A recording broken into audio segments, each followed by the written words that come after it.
Rocktech 3S является одним из больших болгарских производителей электроники.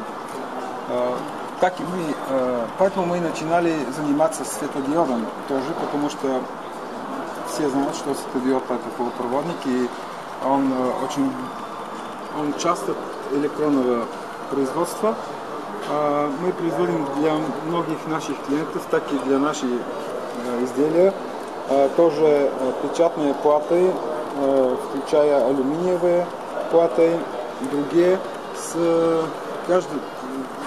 У нас есть возможности собирать светодиодов каждого типа на каждой плате, печатные платы, потому что у нас есть очень большие машины, последнее поколение, немецкие и шведские машины. И все получается с очень большое качество и константное качество. Всегда качество одно и то же самое, очень большое.